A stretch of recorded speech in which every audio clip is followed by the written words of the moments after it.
C'est Bonsoir. avec plaisir qu'on va vous écouter sur le thème que vous avez choisi, trouver sa propre place. Globalement, on comprend depuis un an ou deux que nous sommes dans une période plus intensive par rapport à la recherche de la Géoula. Et chaque élément que l'on peut apporter, chaque intervenant qui peut apporter un élément de réflexion, et bien évidemment, il est le bienvenu. C'est ce que nous espérons ce soir. Alors effectivement, cette année, à l'occasion de Pessard, j'ai voulu réfléchir à cette idée de place, de trouver sa place. Et sincèrement, ma réflexion est beaucoup en lien, enfin, familialement, on a une réflexion qui bouge beaucoup sur notre place collective, en tout cas nous qui habitons encore en diaspora. Et notre réflexion a beaucoup a beaucoup bougé cette dernière année et demie, comme chez tout le monde, mais nous encore plus du fait grâce à nos enfants. C'est nos enfants qui nous font bouger. Veigata Lebincha, mais des fois, voilà, on a une période où nos enfants nous font bouger et le fait que d'avoir eu un fils qui s'est engagé à l'armée et qui était pendant le 7 octobre Khayal et tous les mois qui ont suivi à Gaza, ça nous a énormément aidé à comprendre davantage ce que signifie que de faire partie d'une histoire collective. Et donc, ma réflexion concernant le CEDER est liée à beaucoup de réflexions qui nous ont agités et animés depuis plusieurs mois.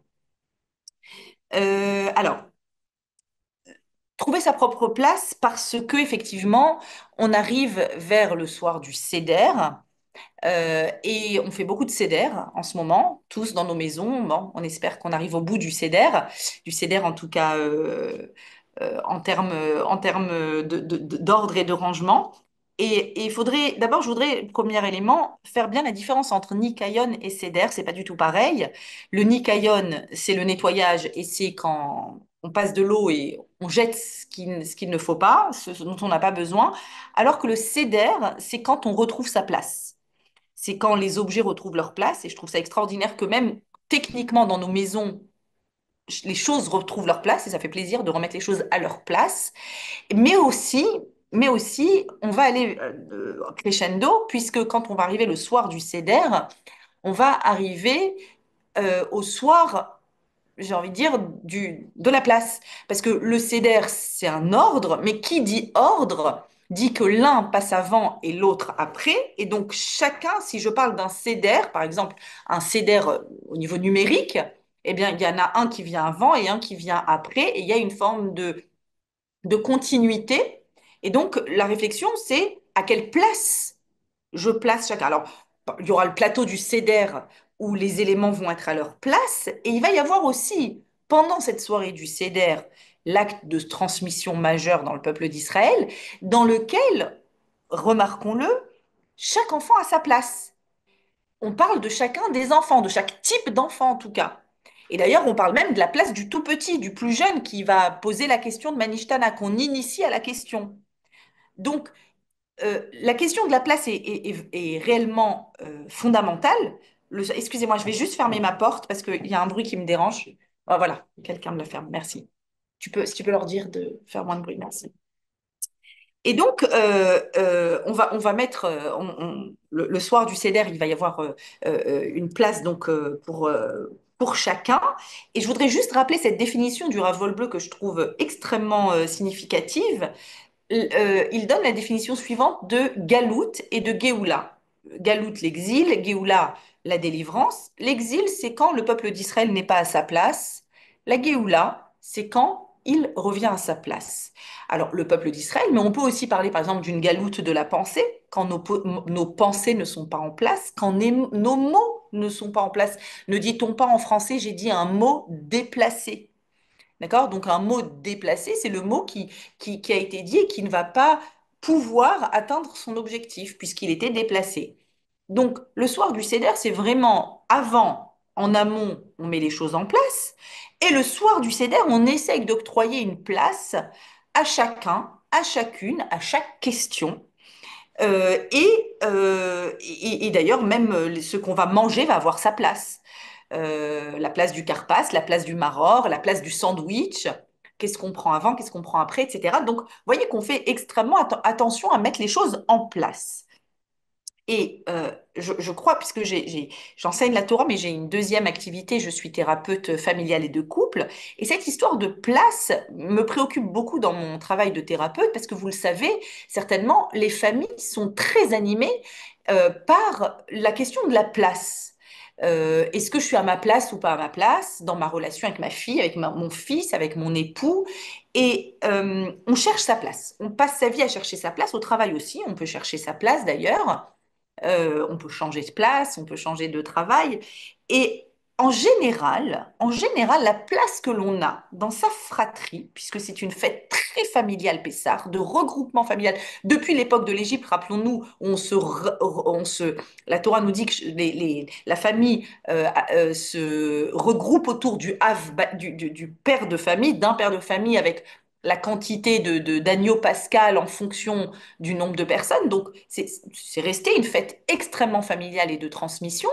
Et donc, la question de la place au sein de notre famille, et j'en arriverai ensuite, bien évidemment, après parler des individus et des familles, à la place collective, la place du peuple d'Israël. En tout cas, à l'échelle familiale, en général, la place qui est la nôtre, c'est une place qui nous a été accordée.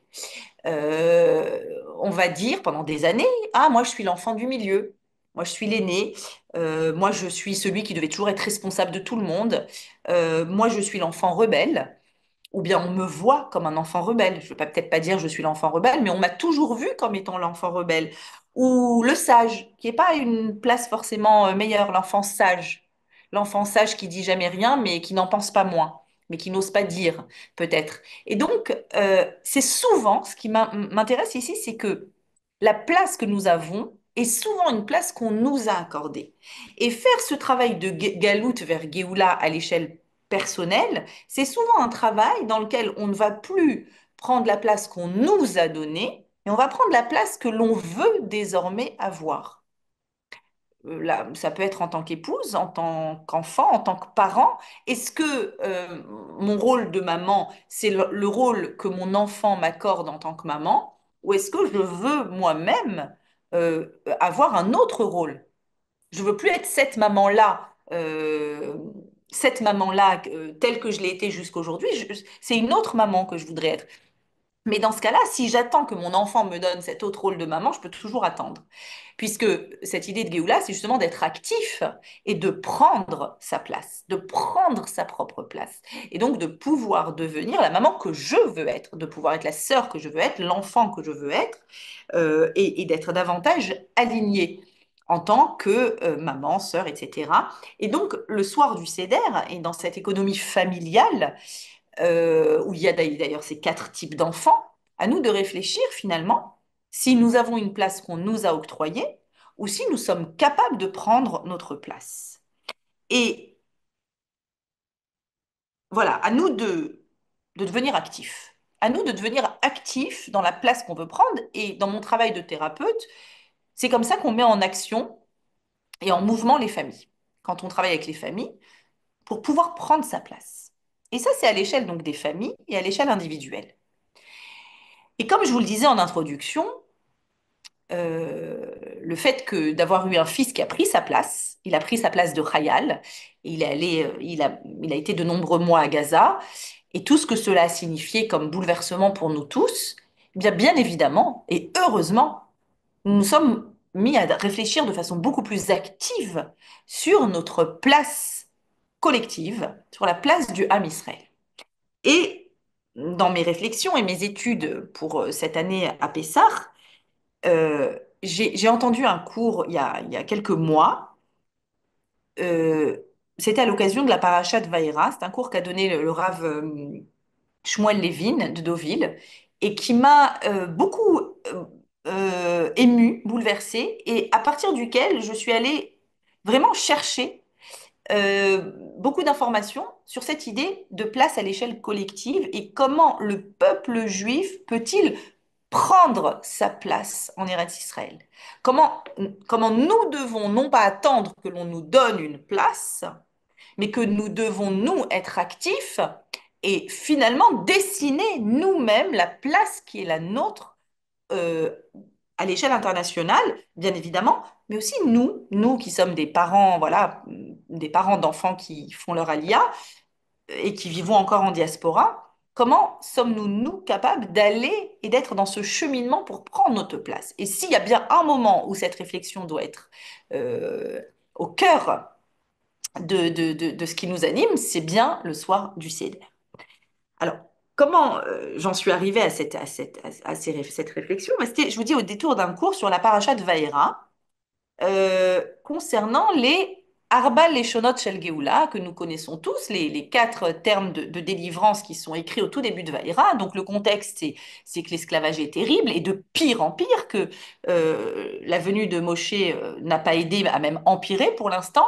Et Dieu s'adresse à Moshe et lui dit, ben voilà, sache ce qui va se passer, il va y avoir des étapes de transformation, des étapes petit à petit, qui vont aider le peuple juif à sortir de l'état A qui est esclave en Égypte, qui souffre, qui s'ouvre et qui est asservi, jusqu'à l'étape finale. Et quelle est cette étape finale écrite dans la Torah, pas dans la Haggadah, dans la Torah? Alors, vous connaissez les étapes du début. Et mort el bnei Israël, Ani Hashem, donc je suis Dieu. Veotseti etrem, alors je vais vous sortir, Veitsalti etrem, je vais vous sauver de la servitude. Gaalti etrem bizroa netouya, je vais vous délivrer. La karti etrem le'am, le quatrième langage, je vous prendrai comme peuple, nous le connaissons tous, nous connaissons cette fameuse, ce passage du Talmud dans Psachim qui dit, voici l'origine des quatre verres de vin que nous buvons, les quatre langages de délivrance. Donc le premier, alors le natif par exemple va dire, le premier parle, c'est jusqu'à la Maca, jusqu'à la plaie de Harov, des bêtes sauvages, où il n'avait plus besoin de fabriquer les briques. Ensuite, depuis les bêtes sauvages jusqu'à la grêle, c'est Hitsalti. Alors, ils sont toujours en Égypte, mais ils ne sont plus asservis. Enfin, au moment de la grêle, c'est le moment où Pharaon admet la supériorité d'Israël en disant Hachem Tzadik, Hachem, c'est lui, Tzadik, Anachnu, Ani ve'Amir Eshaïm, moi et mon peuple, nous sommes des mauvais, des mécréants. Donc, il reconnaît la grandeur d'Hachem et la grandeur d'Israël, des Bnei Israël en tout cas. Et ensuite, Vega Alti, c'est jusqu'à l'appelé de Makat Bechorot, donc ils sont plus du tout asservis. Ils ont même un statut, leur statut agrandi, mais ils sont toujours en Égypte, attention. Et enfin, donc la Géoula, ça va être Amakat Bechorot, la sortie d'Égypte. Quatrième étape, la quartier Etrem Leham, vous le savez, c'est le don de la Torah au mont Sinaï. Et, très bien, on n'est plus asservis.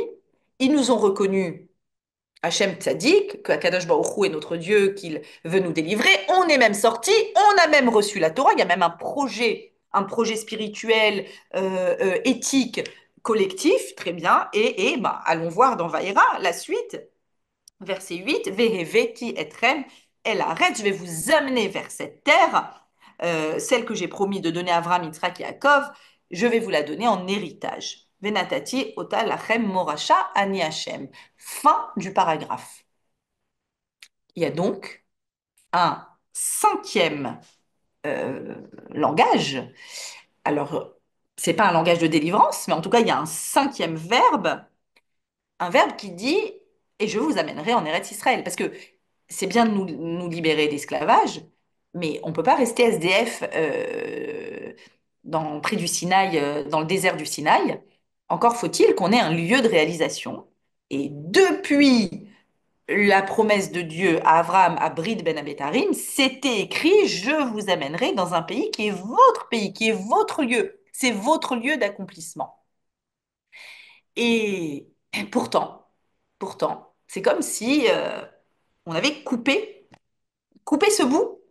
Et il y a un autre endroit dans la Haggadah où c'est complètement coupé. D'ailleurs, en réalité, à bien regarder la Haggadah, toute la Haggadah de bout en bout nous parle du problème de la galoute, de ne pas être à sa place et du fait que c'est pas bon là où on est. Mais on nous parle, et donc la Géoula dont on parle le soir du Seder dans la Haggadah, c'est la Géoula, c'est la capacité à s'extraire de ce qui est mauvais, de la mauvaise place, mais à aucun moment, dans la Haggadah en tout cas, on nous dit, mais voilà ta bonne place. Il y a quelque chose ici à interroger. Et d'ailleurs, dans tout le texte de Drashot de la Haggadah, qui commence par Arami Oved Avi, c'est tout le texte des Bikurim, vous savez, qui est dans le cinquième livre de la Torah, où on va faire des drachotes sur tout ce texte-là, où on raconte notre histoire depuis que Yaakov a été embêté par Lavan et qu'il a essayé de le truander. Et puis ensuite, il y a eu on est descendu en Égypte, ils nous ont fait du mal et on a pleuré, et on a crié. Ok, la fin de ce texte, si vous regardez dans Sefer Devarim, la fin de ce texte qui est coupé, je dis bien, de la Haggadah, qui n'est pas retranscrit dans la Haggadah, c'est nous on s'arrête à Vayotzienu Hashem et Mitzrayim Be'at Razaka. Donc Dieu nous a fait sortir d'Égypte avec une main forte et un bras tendu, ou be Moragadol, Beotot Moftit, avec des signes, avec des. Ok. Et le dernier verset, c'est Vayevi Enu ala makom azé, il nous a amenés dans cet endroit, Vaiten lanu et à Aretz Azot, il nous a donné ce pays, Eretz Zavat Chalavut Vash, ce pays où coule le lait et le miel. Il n'y a pas dans la Haggadah. Disparu. Le verset a disparu. Et on sent que c'est volontaire, c'est-à-dire qu'il y a un copier-coller, mais on ne prend pas le dernier verset. Donc on n'a pas le cinquième vers, on ne nous prend pas ce dernier verset. Et d'ailleurs, tout au long de la Haggadah, on parle en long et en large du problème de la galoute et à quel point c'est terrible d'être en galoute. Mais qu'en est-il du fait de la Géoula, je dirais la Géoula plus plus, c'est-à-dire non seulement d'avoir l'intelligence de s'extraire de la galoute, mais qu'en est-il du mouvement actif qui fait que nous sommes capables d'arriver en Eretz Israël? Et là, en fait, je voudrais faire un parallèle avec ce que j'ai dit au niveau des familles. Qu'au niveau des familles, quand on cherche sa place, on peut être conscient qu'on n'est pas à sa place, qu'on ne veut pas garder cette place d'enfant du milieu, d'enfant rebelle ou voilà, une place qui ne nous convient pas, que ce soit dans la fratrie ou dans le couple ou whatever. Mais on a bien dit que pour prendre une place, il faut être actif. Actif, il faut être acteur. Il faut être acteur de sa propre place. C'est-à-dire qu'on ne peut pas venir me donner une place. Je dois dessiner les contours de la place que je veux prendre. Et avec du génie, c'est vraiment du génie, la Haggadah me raconte que la première étape, les premières étapes, les 4 premières étapes, il faut que je règle mon problème de place. Déjà, à moi de comprendre que je ne suis pas à ma place. Et je vais être aidée par toute la Haggadah, par les 4 vers, par tout ce que l'on va mettre en place, par le nettoyage de Pessah, par la place des 4 enfants dans cette Haggadah. Et je vais être aidée pour, première étape, savoir que je ne suis pas à ma place. Super. Razak. Razak. Si tu as compris que tu n'es pas à sa place, c'est déjà extraordinaire. Mais si tu considères que tu n'es pas à ta place, parce qu'il y a des problèmes d'antisémitisme à la Sorbonne et à je ne sais quoi, et que on fuit, on fuit un endroit pour arriver en Eretz Israël, moi je crois qu'on n'a pas compris l'idéal d'Eretz Israël. Eretz Israël, c'est un idéal.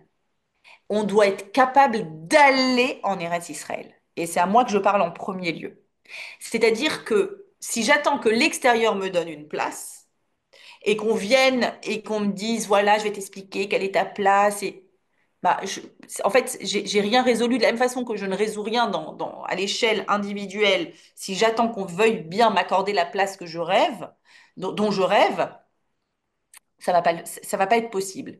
Eh bien, de la même façon à l'échelle collective, en réalité, le cinquième vers, il existe. C'est le vers d'Eliaou Hanavi. C'est le vers d'Eliaou Hanavi.